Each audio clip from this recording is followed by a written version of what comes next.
আসসালামু আলাইকুম ওয়া রাহমাতুল্লাহ।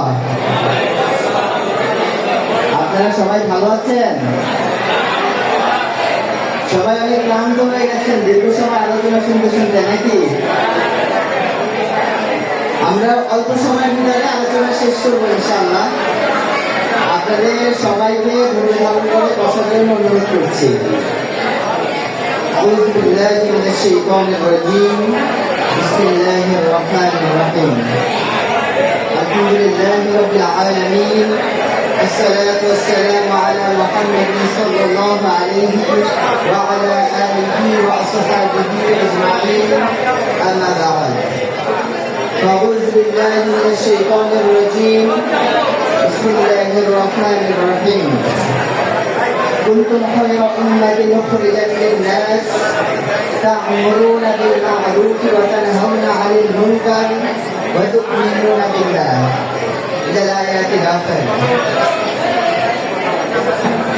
শহীদের প্রত্যয়িত শহীদ কাফেলা বাংলাদেশ ইসলামী ছাত্র শিবির নড়াইল জেলা শাখার কর্তৃক আয়োজিত নড়াইল ভিক্টোরিয়া কলেজের নবীন শিক্ষার্থীদের নবীন বরণ এবং ক্যারিয়ার গাইডলাইনমূলক প্রোগ্রামের সম্মানিত সভাপতি, সম্মানিত দায়িত্বশীল বৃন্দ এবং সম্মানিত উপস্থিতি, আসসালামু আলাইকুম ওয়া রাহমাতুল্লাহ। আমাদের সালাম ইসলামের গুরুত্বপূর্ণ একটা বিষয়। রাসূলুল্লাহ সাল্লাল্লাহু আলাইহি ওয়াসাল্লাম বলেছেন, তোমরা দুইটা কাজ বেশি করে করবা। এক নম্বর হলো তোমরা মানুষকে খাবার খাওয়াবা। এক বন্ধু আর এক বন্ধুকে খাবার খাওয়াবেন, ট্রিট দিবেন মাঝে মাঝে নিয়ে। এক বান্ধবী আর এক বান্ধবীকে ট্রিট দিবেন, খাবার খাওয়াবেন। এটা খুবই ভালো। সম্পর্ক বৃদ্ধির ক্ষেত্রে খাবার খাওয়ানো খুবই ইফেক্টিভ একটা বিষয়। এবং আর একটা ইফেক্টিভ বিষয় হচ্ছে রাসূল সাল্লাল্লাহু আলাইহি ওয়াসাল্লাম বলেছে, তোমরা বেশি করে সালাম দিবা। যাকে চিনো তাকেও সালাম দিবা, যাকে না চিনো তাকেও সালাম দিবা। বেশি করে সালাম দিবা। কলেজে ঢুকছেন, সালাম দিবেন। কলেজ থেকে বের হচ্ছেন, সালাম দিবেন। কলেজ থেকে বাসায় ফিরবেন, বাসায় ফিরে সালাম দিবেন সবাইকে। পারবেন তো? জি। কেউ যদি সালাম দেয় তখন আমাদের উপর একটা দায়িত্ব বর্তায়, সালামের সুন্দর একটা উত্তর দেওয়ার জন্য। সালামের উত্তর দেওয়া আমাদের জন্য আবশ্যক। ইসলামের পরিভাষায় যাকে বলে ওয়াজিব, ম্যান্ডেটরি। আল্লাহ তাআলা বলেছেন, যখন তোমাদেরকে কেউ সালাম দেয় তখন তোমরা তার মতো করে তাকে ফিরিয়ে দাও, অথবা তার থেকে উত্তম ভাষায়। মানে কেউ যদি আপনাকে আসসালামু আলাইকুম বলে, আপনার উপরে দায়িত্ব হলো আপনি তাকে আসসালামু আলাইকুম, ওয়ালাইকুম আসসালাম ওয়া রাহমাতুল্লাহ বলা, একটু বাড়াই বলা, তাকে উত্তম ভাষায় এটাকে ফিরিয়ে দাও। এটা আপনার আমার জন্য আবশ্যকীয় কর্তব্য। তো যার কারণে আপনাদেরকে আমি যে সালাম দিয়েছি, আপনারা অনেকেই কিন্তু উত্তর দেন নাই। সালামের উত্তরটাও আমাদের জন্য কি ওয়াজিব। তাহলে আবার সালাম দেয় নাকি? আসসালামু আলাইকুম ওয়া রাহমাতুল্লাহ। এই তো মাশাআল্লাহ। কুমিল্লা ভিক্টোরিয়া কলেজের শিক্ষার্থীদের গার্লস আছে, বোঝা গেল নাকি?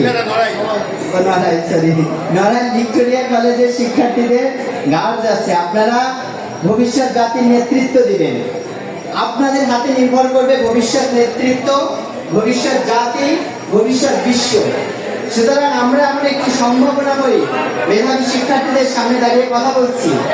আশা করি আপনারা মনোযোগ সহকারে শারীরিক পরিবেশ পরিস্থিতি সুন্দর রেখে কথাগুলো শোনার চেষ্টা করবেন ইনশাআল্লাহ। আমি মূলত আজকে আপনাদের এখানে এসেছি তিনটা বিষয়ের উপরে কথা বলার জন্য। কয়টা বিষয়? তিনটা বিষয়। একদম সংক্ষেপে আমরা শেষ করে দেব। এক নম্বর বিষয় হচ্ছে, আল্লাহ তাআলা আমাদেরকে যে কিছু সুযোগ সুবিধা দিয়েছে, আমাদের যে মেধা দিয়েছে, আমাদের যে সক্ষমতা দিয়েছে, এই সক্ষমতাগুলো সম্পর্কে আপনাদেরকে জানানো। আপনি যাতে জানতে পারেন আপনার কি কি সক্ষমতা আছে, আপনার দেশে পারিপার্শ্বিক অবস্থানে কি কি সুযোগ সুবিধা আপনার আছে, যে সুযোগগুলোকে আপনি কাজে লাগাতে পারবেন। দুই নম্বর বিষয় হলো, আমাদের এই সুযোগগুলো বা আমাদের এই সক্ষমতাগুলোকে আপনি কিভাবে প্রপার ইউটিলাইজেশনের মাধ্যমে আপনার জীবনে ব্যবহার করতে পারবেন, এটা আপনাদেরকে জানানো। আর তিন নম্বর বিষয় হলো, আপনি এবং আমরা যদি এই সক্ষমতা এবং সম্ভাবনাগুলোকে ব্যবহার না করি, তাহলে আমাদের কি ক্ষতি হতে পারে? বুঝছেন কিনা? তিনটা বিষয়। এক নম্বর বিষয় হচ্ছে আমাদের কি কি সক্ষমতা আছে, কি সুযোগ সুবিধা আছে, আল্লাহ তাআলা আমাদেরকে কি ফ্যাসিলিটিস গুলো দিয়েছেন। দুই নম্বর বিষয় হলো এই সুযোগগুলো, এই সক্ষমতাগুলো আমি এবং আপনি আমরা মিলে কিভাবে যথাযথভাবে ব্যবহার করতে পারি। তিন নম্বর বিষয় হচ্ছে যদি ব্যবহার না করি তাহলে এর ফলাফলটা কি হতে পারে।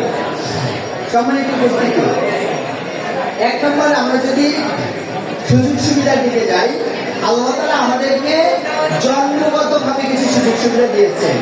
জন্মগতভাবে কি সুযোগ দিয়েছেন? যেমন ধরেন জন্মের আগে আমরা কেউ আল্লাহ তাআলা রব্বুল আলামিনের কাছে এমন কোনো অ্যাপ্লিকেশন করি নাই, এমন কোনো আবেদন করিনি যে আমাদেরকে এই ফ্যামিলিতে এই অবস্থানে একটা ভালো জায়গায় পাঠাতে হবে, কিন্তু আল্লাহ তাআলা আমাদেরকে নিজ ইচ্ছায় আমাদেরকে এখানে পাঠিয়েছেন। যেমন ধরুন আপনার অনেক সহপাঠীরা আছে যারা আপনার সাথে প্রাইমারিতে পড়াশোনা করতো বা আপনার সাথে হাই স্কুলে উঠেছিল, কিন্তু আপনার সাথে কলেজ পর্যন্ত আসতে পারেনি, এমন আছে কিনা? অনেকে আছে। আবার দেখেন শহরের রাস্তাগুলোতে দেখবেন এক শ্রেণীর ছেলে মেয়ে, তারা আমাদের মতোই বয়সী, সকালবেলা তারা একটা বস্তা নিয়ে বের হয় প্লাস্টিক বা ফেলানো জিনিসপত্রগুলো পোড়ানোর জন্য। এগুলো নিয়ে বিক্রি করে সে তার সংসার চালাবে। তার বাবা মায়ের সাথে তার সম্পর্ক নেই, তার পরিবারের সাথে তার সম্পর্ক নেই, তার যে জন্মগত এনভায়রনমেন্ট এটা অনেকটা আপনার এবং আমার তুলনায় ডিসঅ্যাডভান্টেজ পজিশনে আল্লাহ তাআলা তাদেরকে পাঠিয়েছেন। এই জায়গা থেকে আমাকে আপনাকে আল্লাহ তাআলা কেমন একটা পরিবর্তন পাঠিয়েছেন, আমরা দিন শেষে আমাদের বাবা মার কাছে ফিরে যেতে পারছি। আমরা দিন শেষে